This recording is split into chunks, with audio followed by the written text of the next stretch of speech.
딸에게 상속과 증여 목적으로 보험 또 저축 등에 정확하게 월 345만 6천 원을 납부 중인데 이거 진짜 대박입니다. 이거 웬만한 회사원 한 달 월급이거든요. 자, 요즘 상속 증여 문제는 모두의 관심사입니다. 네. 자식에게 뭔가 물려주고 싶은 마음, 모든 부모가 마찬가지일 듯한데요. 자, 자키님 분석을 해보니까 어떤가요? 안타깝지만 문제점이 몇 가지 발견됐습니다.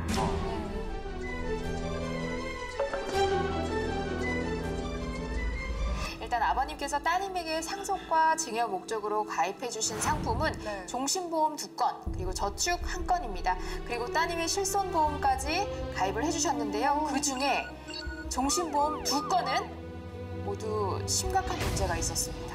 아니 이 또 심각한 문제라고 하니까 벌써부터 이 심장이 막 쪼그라드는 것 같은 막 걱정이 되는데요. 아니, 아버님에게 문제 생겼을 때 사망보험 이제 따님이 많이 받을 수 있도록 액수를 넉넉하게 설정하신 것 같은데 뭐가 문제가 있다는 거예요? 네, 많은 분들이 보험 가입을 할 때 간과하고 계시는 것, 바로 계피수입니다. 바로 이 계약자, 피보험자, 수익자를 의미합니다. 계약자는 보험 계약의 주인, 피보험자는 보장을 받는 대상자, 그리고 마지막으로 수익자는 보험금을 수령하는 사람을 의미하는데요. 그런데 아버님, 혹시 종신보험 2건 가입하신 거 계약자, 피보험자를 누구로 지정하셨는지 혹시 기억하세요? 글쎄요. 아마 딸 명의로 했을 겁니다.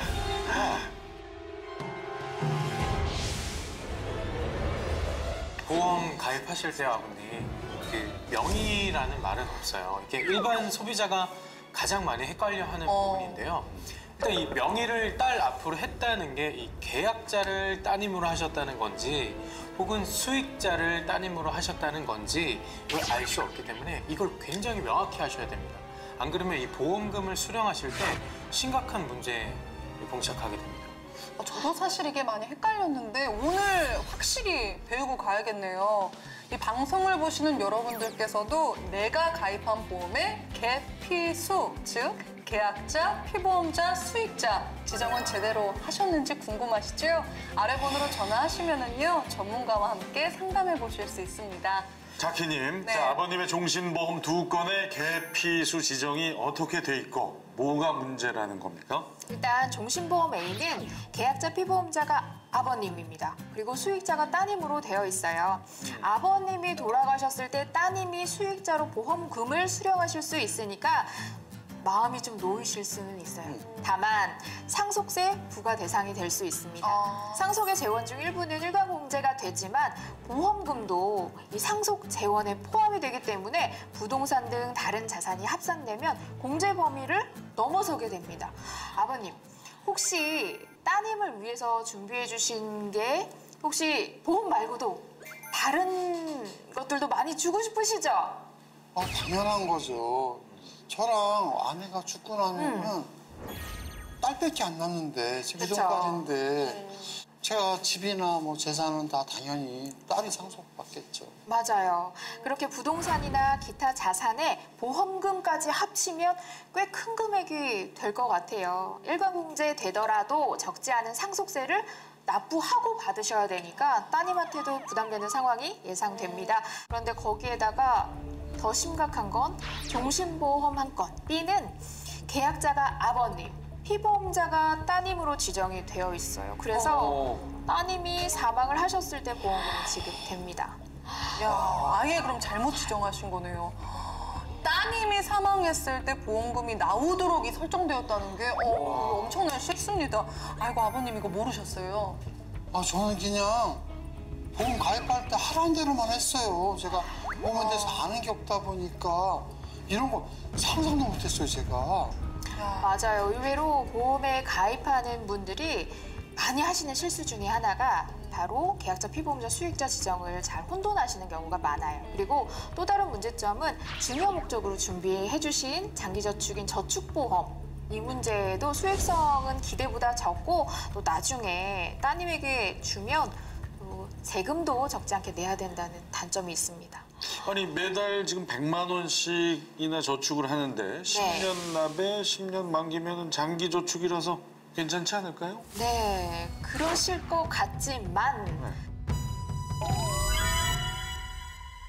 수익이 좀 아쉽습니다. 우리가 장기저축을 선택하는 이유가 긴 시간 동안 복리이자 혜택을 기대하고 저축을 시작하시는 거잖아요. 그런데 복리의 특성상 일정 기간 지난 이후 기하급수적으로 자산이 많이 불어나는 형태이기 때문에 10년 만기인 이 상품은 10년까지만 유지되는 상품이잖아요. 그 이후 이자가 정말 불어나는 시점에 딱 끝나버리니까 아쉬운 점이 좀 있습니다. 그래서 그 시점에 아버님이 그냥 목돈을 찾아서 활용하시는 데는 문제가 없으나 뭐 만기 시점에 따님한테 찾아서 주시면 그 또한 또 세금의 대상이 되죠.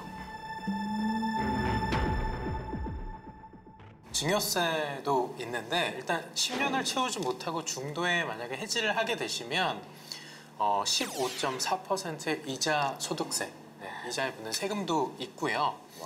만약에 이거를 증여의 목적으로 저축을 하는 거였다면 애초에 이 계약자를 따님의 명의로 해서 그 비과세와 복리 효과를 둘 다 누릴 수 있는 그 연금보험 상품으로 준비를 하셨던 게 하셨으면 더 좋았을 것 같다는 생각이 들어요. 진짜 어떡합니까? 저희도 너무 속상합니다. 사실 TV를 시청하고 계신 여러분들께서도 우리 가족을 위해 든 보험이 잘못된 건 아닌지, 뭐 문제가 있는 건 아닌지 궁금하시죠? 아래 번호로 무료 상담 받아보시기 바랍니다. 우리 가정 재무 상황에 딱 맞는 솔루션 제시해 드리겠습니다. 야, 그런데 이 종신보험은 상속세고 또 저축보험은 증여세고 증여와 상속 이 둘의 차이가 정말 좀 궁금합니다. 네. 이게 많이 다른가요? 먼저 증여는 대가 없이 자신의 재산을 상대방에게 주겠다는 것입니다. 그래서 상대가 이를 승낙해서 성립된 계약이 바로 증여고요. 상속은 친족관계가 있는 사람 사이에 꼭 한쪽이 사망하시게 되거나 법률상의 원인 등으로 재산적 권리와 의무를 포괄적으로 계승하는 것을 말하는데요. 증여는 살아계신 생전에, 상속은 사후에 이루어지게 됩니다. 두 경우 모두 일정 금액 이상이면 세금을 내셔야 한다는 점이 있습니다. 일단 한 가지 더 말씀드리면 이 증여세랑 상속세 그 세율은 동일해요. 근데 그 공제받을 수 있는 공제 금액 한도가 조금 다른데요. 상속세는 말씀드린 것처럼 사망하셨을 때, 돌아가셨을 때 한 번에 이렇게 부과가 되는 거지만 이 증여세 같은 경우는 이 10년마다 이 공제 한도가 되살아나요. 쉽게 말하면 배우자나 자녀의 그 공제 한도 금액에 맞춰서 10년 주기로 증여를 계속해서 하시면 나중에 그 세금의 부담을 조금 줄이실 수 있습니다. 자, 딸에게 상속을 목적으로 가입한 종신보험, 증여 목적으로 가입한 저축보험 모두 다 생각지 못했던 문제가 있었습니다. 자, 그럼 문제는 끝인가요? 안타깝지만 또 한 가지가 더 가입하신 실손보험이 이 종합보험의 특약 형태로 붙어있는 구조의 상품이에요. 이 경우에는 보험료가 아무래도 단독형으로 가입하는 것보다 비싸거든요. 그러니까 보험료가 조금 비싸게 가입을 하신 거고 그리고 사회생활을 하는 딸인데 그 건강과 이 질병에 대한 보장보험이 전무한 상태입니다. 그러니까 상속과 증여도 좋지만 앞으로 있을 어떤 그런 건강에 대한 보장도 미리미리 준비를 해놓으시는 게 굉장히 중요하거든요.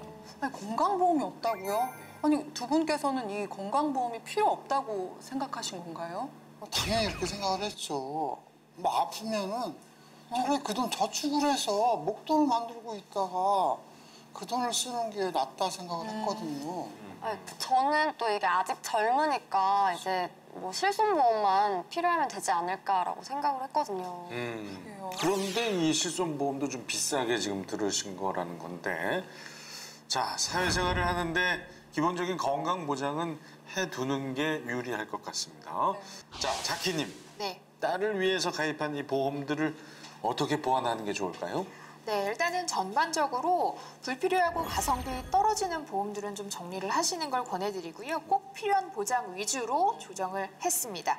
일단 따님이 피보험자로 지정된 종신보험 B는 취지와는 다르기 때문에 정리를 해드렸고 종신보험 A도 정리 후에 따님을 계약자로 피보험자 아버님을 대상으로 하는 계약으로 정리를 하면서 무해지 종신보험을 신규 가입해드리는 걸로 조정을 해드렸습니다.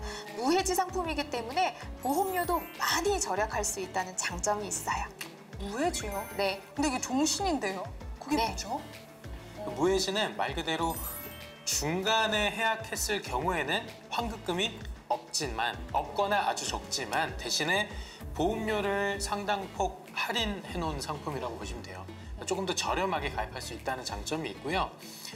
무해지 종신보험의 경우에는 총 납입하는 보험료가 2억 6천만 원 가량 되는데 사망 시에 수령하는 금액은 5억 정도 되거든요. 납입을 완료한 후에는 이 해지 환급금도 생겨납니다. 이 적립금 같은 경우도 원금 이상으로 불어나는 장점도 있기 때문에 목돈으로 활용할 수도 있고요. 자, 그러면 이제 저축은 어떻게 정리를 할까요? 아버님이 계약자였던 기존 저축보험은 만기 시 찾아서 아버님께서 직접 쓰셔도 되지만 앞서서 말한 수익성이라든지 또 증여 면에서는 큰 도움이 안 되기 때문에 아버님이 생각하셨던 목적에는 부합하지 않습니다. 그래서 일단 정리를 하시는 게 좋을 것 같아요. 그래서 따님을 위해서 계약자와 수익자를 따님으로 지정한 저축 상품을 연금보험으로 신규 가입을 하시면 매달 50만 원씩 10년 저축 이후에 저축원금은 총 6천만 원이 되거든요. 그런데 장기 유지까지 포함을 해서 60세 시점에 따님이 연금으로 수령하시게 되면 적립금만 4억이 넘습니다. 야. 네, 연금보험은 비과세 혜택도 누리지만 연금소득세도 제하지 않기 때문에 필요 자금이 생기면 중도에 인출해서 목돈을 활용하실 수도 있고 또 추가 적립으로 보장 금액을 더 늘릴 수도 있으니까 훨씬 더 따님에게 유리하겠죠. 그리고 아까 우리 건강도 챙겨야 되잖아요. 그 마지막으로 실손보험에서 기존의 그 사망 보장은 최소로 줄이고요. 다소 받기 까다로운 고도 후유 장애 등은 삭제를 해서 일단 보험료를 최소한으로 다이어트를 해드렸고요. 기존에 아예 없었던 그 건강 보장은 추가를 해드렸어요. 100세 만기 비갱신형 상품으로요. 건강보험을 신규 가입을 해드렸고 뭐 일반암은 물론이고 유사암도 큰 폭으로 대비를 하고 뭐 뇌혈관 질환이나 허혈성 심장 질환 이런 보장이나 수술비 특약 모두 빠짐없이 다 채워서 완벽한 질병 보장도 하나 만들어 드렸습니다. 이렇게 좀 꼭 필요한 보장은 채우고 또 딸의 미래를 위해 준비한 목돈은 더 현명하게 줄 수 있게끔 이렇게 설계를 다 해주셨어요. 이게 여러분께서도 자녀를 위해서 목돈 주머니 만들어주고 싶으신가요? 아래 번호로 전화하셔서 전문가와 함께 무료 상담 받아보시기 바랍니다. 종신보험으로 따님 위한 목돈 주머니 만들어뒀고요. 네. 또 10년 후에 활용할 수 있는 연금도 추가를 했습니다. 아유. 건강에 대한 보장도 든든하게 채웠고요. 뭐 이제 된 거 아닙니까? 여기에 하나 더. 저축보험까지 해약할 경우에 3개의 보험에서 해지 환급금이 발생합니다. 총 8,800만 원 되는데요. 네, 아버님과 어머님 노후에 행복하게 사실 수 있도록 연금으로 받으실 수 있는 상품으로 권해드리겠습니다. 따님의 미래도 중요하지만 두 분의 아름다운 노후 생활도 중요하시잖아요. 네. 자, 어떻게 아버님의 바람이 잘 반영된 것 같습니까? 너무 좋죠. 딸한테 목돈을 이렇게 남겨줄 수 있도록 해주셔서 감사하고 또 연금이라는 게 필요할 때 찾아 쓰고 또 더 넣고 싶을 때 여유 있으면 더 넣을 수도 있고 너무 좋네요. 따님은 좀 어떠세요? 아빠 마음을 이번 기회로 좀 더 깊이 알 수 있게 돼서 좀 좋은 경험이었던 것 같고 이제는 이제 제 걱정보다는 좀 아빠 본인의 이제 건강도 생각하고 좀 행복하게 지내셨으면 좋겠어요. 네, 참 멀리 떨어져 있어도 가족을 위하는 마음만큼은 멀지 않습니다. 여러분 서로 지금처럼 이렇게 행복하시기를 기원합니다. 오늘은 다 함께 한번 마무리를 해볼까요? 네. 뭐예요? 가정경제 상담은 유불리! 유불리? 네.